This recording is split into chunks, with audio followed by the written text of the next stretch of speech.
Good morning students, today we will discuss about the functions. हमने relation अभी पढ़ा था।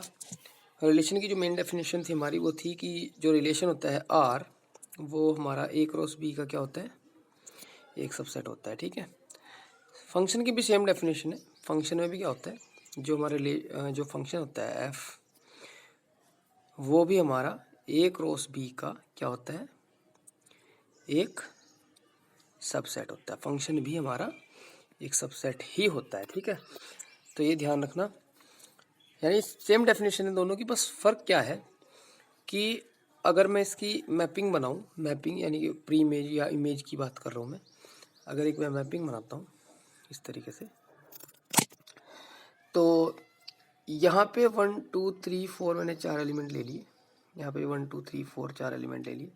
तो रिलेशन में ऐसा हो सकता है 1 1 पे मैप हो सकता है, 2 पे, 3 पे, 4 पे रिलेशन में। बट इन फंक्शन एक एलिमेंट से ज़्यादा पे मैप नहीं हो सकता, यानी कि एक एलिमेंट की, एक सिंगल एलिमेंट की एक से ज़्यादा इमेज नहीं होगी, यानी कि दो इमेज नहीं हो सकती। ठीक है ना, रिलेशन में दो इमेज हो सकती है, तीन भी हो सकती है, चार भी हो सकती है।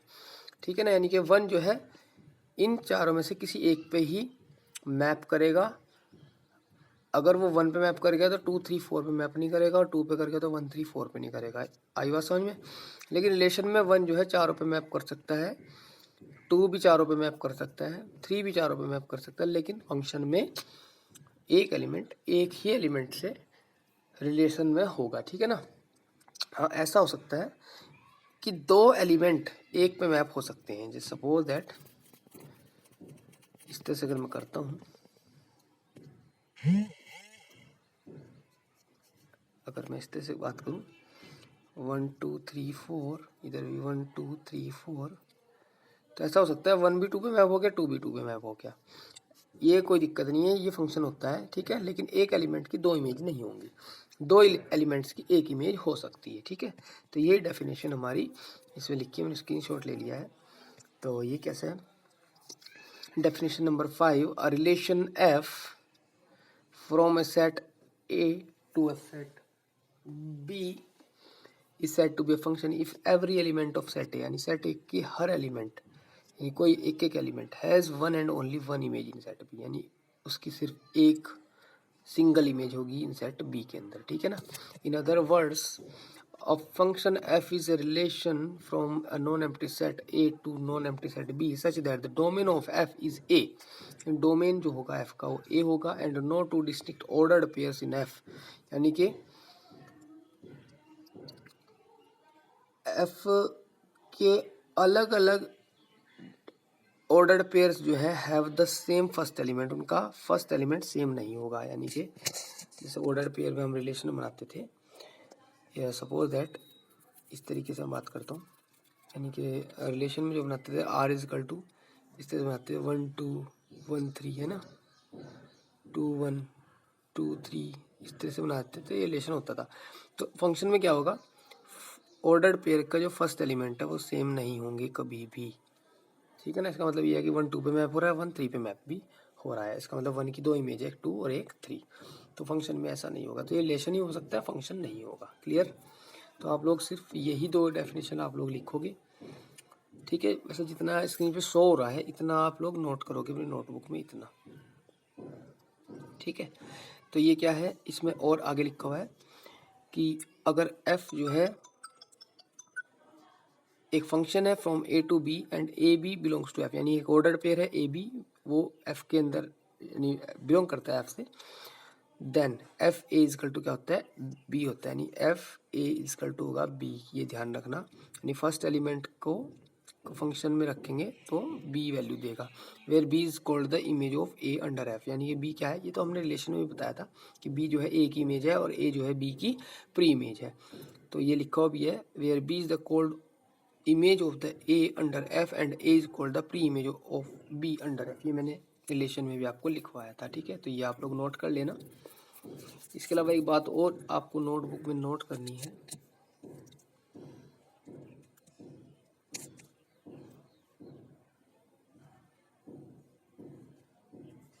वो है कि जो फंक्शन है हमारा वो डिफाइन होता है, the function F from A to B is denoted by F A to B, ऐसे हमें ये हम फंक्शन को डिनोट करते हैं।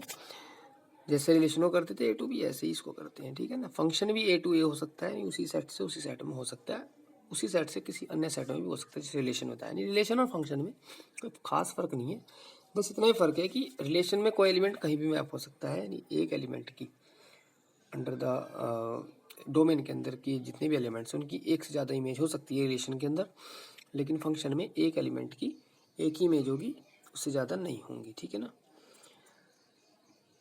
चलिए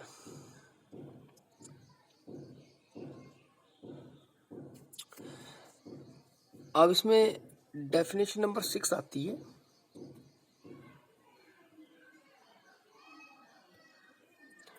इसमें डेफिनेशन नंबर आती है 6, एनसीईआरटी में आपकी है। ये टॉपिक है हमारा रियल वैल्यूड फंक्शन।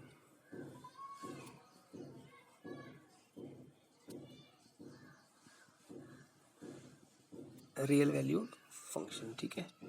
तो रियल वैल्यूड फंक्शन क्या है हमारा?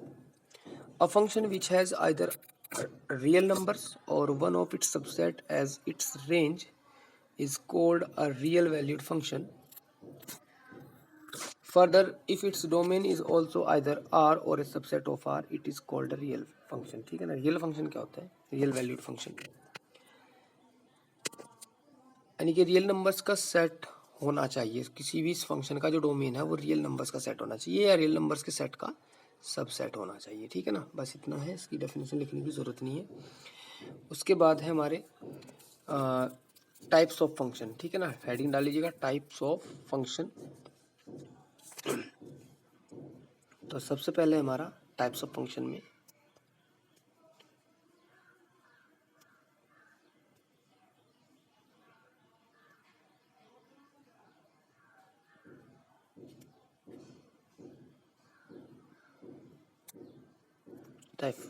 सबसे पहले आता है हमारा आइडेंटिटी फंक्शन। आइडेंटिटी फंक्शन क्या है? Let capital R be the set of real numbers, ये लिखेंगे let a function F real to real, ठीक है ना।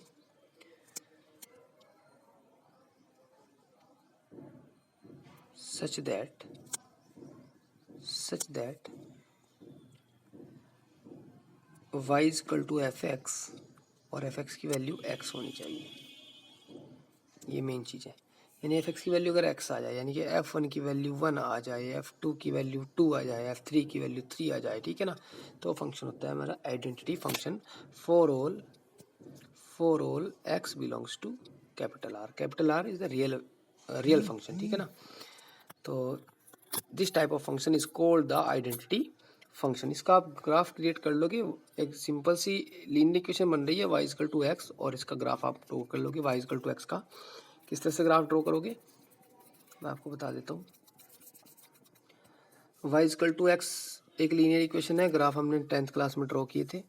अगर x की वैल्यू 1 होगी तो y की वैल्यू 1 यहाँ पे पॉइंट आएगा, अगर x की वैल्यू 2 होगी तो y की वैल्यू भी 2 यहाँ पे पॉइंट आएगा, x की वैल्यू 0 होगी तो y की वैल्यू भी 0 यहाँ पे पॉइंट आएगा ओरिजिन पे, x की वैल्यू -1 तो y की वैल्यू -1 यहाँ पे पॉइंट आएगा, -2 पे -2, तो ये एक लाइन इस तरह से हमारी खींच जाएगी सीधी, जो कि x एक्सिस और y एक्सिस से 45 डिग्री का एंगल बनाएगी, ठीक है। चलिए इसके बाद है हमारा कांस्टेंट फंक्शन। कांस्टेंट फंक्शन में हमारा क्या है? Next topic is the constant function. Constant function, ठीक है। तो कांस्टेंट फंक्शन में हमारा क्या है, देखिए जरा। A function F R to R किस तरह से होगा कि अगर y तो हमेशा एफ एक्स के इक्वल होता है, मैं इसको बार बार नहीं लिख रहा, y हमेशा एफ एक्स के इक्वल होता है, एफ एक्स इक्वल टू हमेशा, ये याद रखना, एफ एक्स इक्वल टू हमेशा y होता है, ठीक है। ये तो फंक्शन का नेमिंग है, ठीक है। अगर एफ एक्स इक्वल टू सी हो जाए, सी क्या है? कांस्टेंट है, तो फंक्शन हमेशा कांस्टेंट फंक्शन कहलाएगा, ठीक है। इसका आप लोग ग्राफ ड्रॉ कर लोगे, यानी एफ एक्स यानी कि वाई इक्वल टू आ गया सी, वाई इक्वल टू सी की वैल्यू कुछ भी हो सकती है, 5 रख दो और इसका ग्राफ ड्रॉ कर लोगे, ये भी लीनियर इक्वेशन बन रही है। तो ऐसे 5 डिस्टेंस पे पैरेलल लाइन खींचेगी, ठीक है। तो ये हो गया हमारा कांस्टेंट फंक्शन। ये फंक्शन हमारे याद होने चाहिए ध्यान से, ठीक है ना। चलिए तो नेक्स्ट है हमारा पोलिनोमियल फंक्शन। एक फंक्शन ऐसा फंक्शन है जिसमें एफ एक्स इजकल टू, यानी रियल, ये ध्यान रखना रियल से रियल टू रियल है, ध्यान रखना फंक्शन कोई भी। एफ एक्स इजकल टू कोई भी पोलिनोमियल है, पोलिनोमियल स्टैंडर्ड जो पोलिनोमियल होता है वो होता है हमारा a0 a1x plus a2x² plus dot dot dot plus an x की पावर n, ठीक है ना। ये हमारा एक पोलिनोमियल होता है, ये चाहे लीनियर हो, क्वाड्रेटिक हो, क्यूबिक हो, बाई क्वाड्रेटिक, सब इसी में आ जाते हैं, ठीक है। तो अगर कोई भी पोलिनोमियल है, चाहे वो क्वाड्रेटिक है, क्यूबिक है, बाई क्वाड्रेटिक है, कुछ भी, ठीक है। यहाँ पे n की जो n जो है वो ध्यान रखना n हमारा non zero real numbers, non negative integer से, सॉरी नॉन नेगेटिव यानी कि पॉजिटिव इंटीजर से, यानी कि जीरो के इक्वल भी हो सकता है, नेगेटिव नहीं है, पॉजिटिव है। तो ये हो गया हमारा कौन सा फंक्शन हुआ, पोलिनोमियल फंक्शन, ठीक है ना। चलिए इसके बाद में एग्जांपल नंबर सॉरी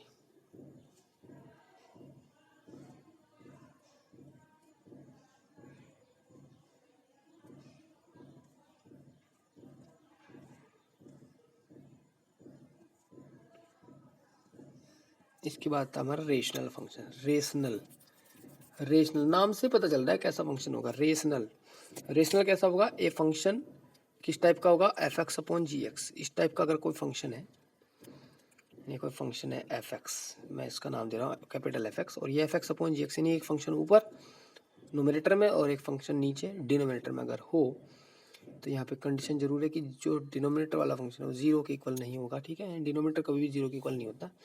तो ये फंक्शन कैसा होगा, हमारा रेशनल फंक्शन होगा, ठीक है। फिफ्थ हमारा है द मॉड्यूलस फंक्शन। क्या है ये, इंपॉर्टेंट है बहुत, the modulus function. Modulus function है तो मॉड्यूलस फंक्शन में इसकी डेफिनेशन देख लो। अगर कोई फंक्शन है F X real to real, F x is equal to mod of X हो, तो फंक्शन मॉडुलस फंक्शन कहलाता है, ठीक है। मॉडुलस फंक्शन और मॉडुलस फंक्शन को ऐसे डिफाइन करते हैं, एफ एक्स इजकल टू, यहाँ पे पॉजिटिव एक्स, अगर एक्स जो है वो जीरो से बड़ा है, यानी पॉजिटिव पॉजिटिव रियल नंबर है, जीरो के इक्वल है, और नेगेटिव एक्स होता है अगर एक्स जो है नेगेटिव रियल नंबर है, ठीक है। तो ये हमारा ग्राफ, हम इसको पूरा खोलते हैं और इसका जो ग्राफ बनेगा, अगर हम वाई एफ एक्स की वैल्यू वाई होती है, वाई इजकल टू एक्स का ग्राफ ड्रॉ करें, तो अभी हमने किया था ऐसा आई थी एक लाइन, ठीक है। नीचे जाएंगे नेगेटिव बन जाएगा, क्योंकि नीचे जाने के लिए इसको पूरा, इसकी नेगेटिव वैल्यू भी नीचे होनी चाहिए, ठीक है। इस तरह से आएगी 45 डिग्री से होती हुई। और अगर मैं y equal to minus x का ग्राफ ड्रॉ करूँ इसकी वजह से, तो ये इस तरह से खींचेगी। तो ये जो आएगा, ये हमारी जो आया है मॉडुलस फंक्शन का ग्राफ आ गया, क्लियर। चलिए the last one is signum function, signum function भी बोलते हैं, ठीक है ना। सिग्नम फंक्शन है, सिग्नम फंक्शन, ठीक है ना। सिग्नम फंक्शन क्या होता है, ये function F real to real such that f x is equal to, उसकी वैल्यू 1 होगी अगर एक्स जो है जीरो से बड़ा है, उसकी वैल्यू जीरो ही होगी अगर एक्स जीरो के इक्वल है, और इसकी वैल्यू -1 होगी अगर एक्स जो है जीरो से छोटा है, नेगेटिव रियल नंबर से, ठीक है। तो इसका जो ग्राफ बनाओगे आप लोग, तो वाई इजकल टू 1 का ग्राफ बनाना, वाई इजकल टू 0 ग्राफ बनाना, और वाई इजकल टू -1 का ग्राफ बनाना। तीनों ग्राफ को कंबाइन कर देना। कंबाइन किस तरह से, देखो जरा, कंबाइन इस तरह से होंगे, ग्राफ जो बनेगा यहाँ से बनेगा इस तरह से, यानी कि वाई इजकल टू 1 का ग्राफ ये बनेगा, इधर नहीं बनेगा लेफ्ट हैंड पे, क्योंकि नेगेटिव में यहाँ से स्टार्ट होगा ये। और यहाँ पे हम एक सर्कल कर लेंगे जो हमने बताया था आपको इंटरवल्स में, ये इंटरवल जो है ब्लैंक रहेगा यहाँ पे, ठीक है ना। ये इंटरवल जो है हमारा ब्लैंक रहेगा, ध्यान रखना, ठीक है। इस तरह से, क्योंकि इनकी वैल्यू -1 और 1 नहीं है, ठीक है। तो ये हमारे y इजकल टू 1 आ गई लाइन, और ये आ गई हमारी y इजकल टू -1, ठीक है। तो ये हमारी सिग्नम फंक्शन का ग्राफ हो गया, क्लियर। ये -1 वैल्यू है, यहाँ पे +1 वैल्यू है, 0 है, ओ। The next one is algebra, sorry, the next one is greatest integer function. Greatest integer function, greatest integer function, ठीक है। ग्रेटेस्ट इंटीजर फंक्शन कैसा होता है, अगर एक फंक्शन एफ एक्स इस तरह से हो कि एक्स पे इस तरह से बड़ा ब्रैकेट लगा हो तो ऐसा बोलते हैं ग्रेटेस्ट इंटीजर फंक्शन। इसकी मीनिंग क्या होता है, जो ग्रेटेस्ट इंटीजर फंक्शन होता है, अगर यहाँ पे 1 लिखा हो तो इसकी वैल्यू 1 होती है। अगर यहाँ पे 1.2 लिखा हुआ है तो भी इसकी वैल्यू 1 होती है। यहाँ पे 1.66 लिखा हुआ है तो भी इसकी वैल्यू 1 होती है, ठीक है ना।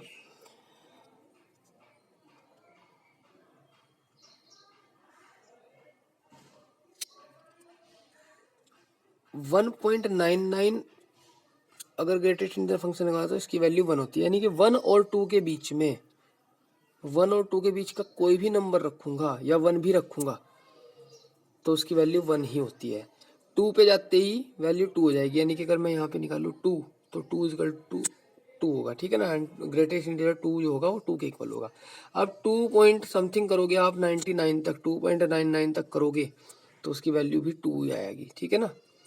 उसकी वैल्यू भी क्या आएगी, 2 आएगी। जैसे ही 3 पे गया तो 3 हो जाएगी वैल्यू। आ रही बात समझ में। यानी कि सीधी सी बात है, x की वैल्यू -1 होगी अगर x जो है वो -1 से बड़ा और 0 से छोटा होगा। ग्रेटर इंटीजर फंक्शन x की वैल्यू 0 होगी अगर x जो है वो 0 से बड़ा या इक्वल होगा और लेस देन 1 होगा। इस तरह से x की वैल्यू 1 होगी अगर x जो है वो 1 से बड़ा और 2 से छोटा होगा, ठीक है ना। तो मैंने बता दिया, अगर किसी भी greatest integer function suppose that 6.37 है तो इसकी वैल्यू 6 होगी। ध्यान रखना, कम वैल्यू लेनी है, यानी छोटे वाला इंटीजर लेना है। ग्रेटेस्ट इंटीजर नाम ग्रेटेस्ट है, वैल्यू छोटी लेनी है। 6.37 किसके बीच में है, 6 और 7 के बीच में है, तो इट मीन्स इसकी जो वैल्यू खुलेगी वो 6 खुलेगी, बड़े वाली वैल्यू नहीं खुलेगी, छोटे वाली खुलेगी। क्लियर ना। तो ये था हमारा greatest integer function. This is the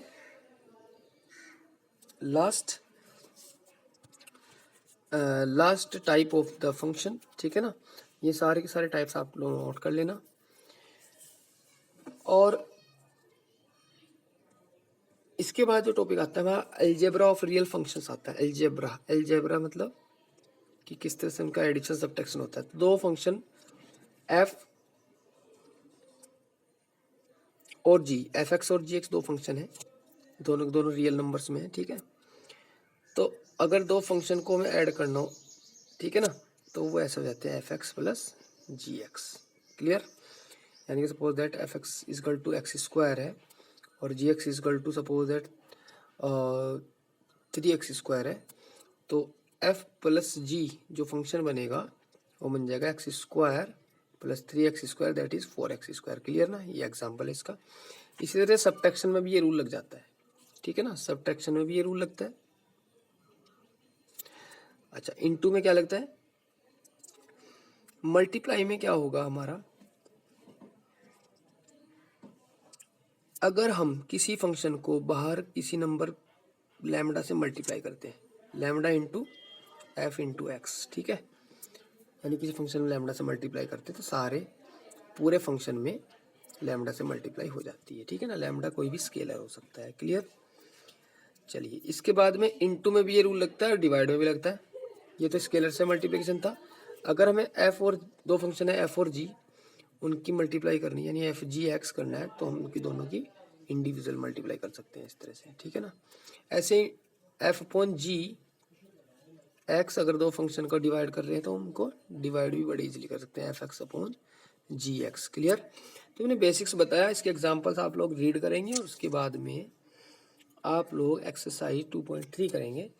जो प्रॉब्लम्स आएगी वो मेरे से डिस्कस करेंगे। Okay students, have a nice day.